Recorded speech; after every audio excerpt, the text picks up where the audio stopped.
Well, good morning, everyone. It's great to be with you this morning. Just a great opportunity for us to be able to maintain our connection while we're all physically isolated from each other. And we thought it'd be a great idea just to be able to share some thoughts and spiritual reflections that we've been having in our own time.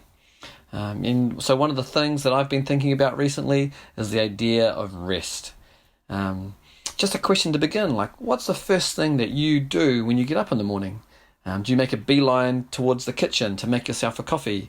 Do you roll out your exercise mat, maybe to begin stretching or to do some Pilates to get the blood flowing or to warm up your joints? Well, over the past couple of weeks, I've noticed that one of the first things that I do when I get up in the morning is check my phone for updates on the COVID-19 infection, as well as on the economy. And I've noticed a slight anxiety, a nervousness just drive me to know if there's any real threat for us today. And it's only after that I see our circumstances are okay that I continue on with my day, at least until tomorrow. Now, often when we imagine rest, it's circumstantial. But God describes rest as non-circumstantial. It transcends, or more accurately, is available through all circumstances. There are two great passages in the Bible that talk about this. One is in the Old Testament and one in the New. These are the only two places in the Bible where we see the phrase repeated, "and I will give you rest." The Old Testament passage is in Exodus chapter 33, where Moses was tormented by the challenges of leading the Israelites into the wilderness. He expresses his distress and apprehension to the Lord. But Yahweh responds to Moses in verse 14, "My presence will go with you, and I will give you rest." God makes two promises to his children in that. Firstly, his promise, he says, "My presence will go with you." Whenever you ask, "Where are you, Father?" I will answer, "I am here." You will never be alone no matter where you go or what you do. And then we hear God's second promise, "and then I will give you rest." His promise of rest is inextricably tied to his promise of presence, so that we might rephrase it as God saying, "I will give you rest because I am presence, because you have my presence." And then we find in the New Testament, Jesus making the same point when the disciples were distressed and disheartened by the imprisonment of John the Baptist and then their subsequent rejection that they experienced in Galilee.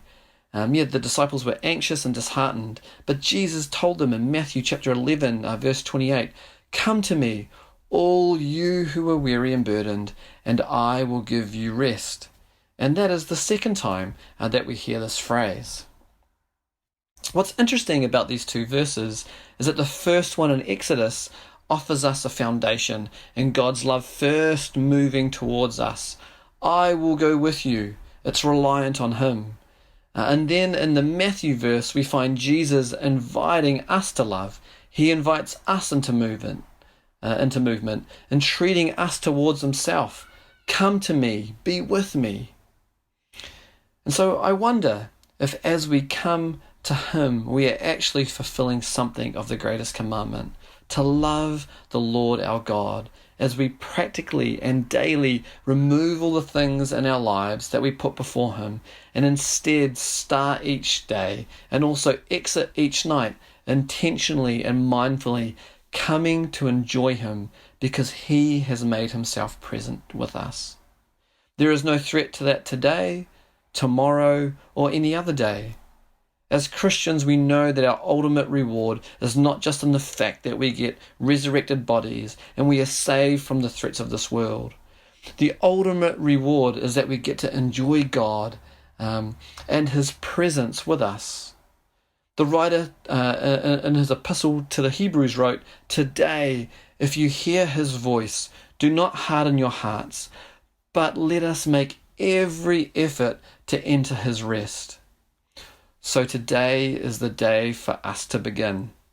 Let us encourage each other to practically begin each day coming into the presence of Christ so that everything we are, everything we do, and everything we share is shaped by the experience of love and rest that we firstly have with Him.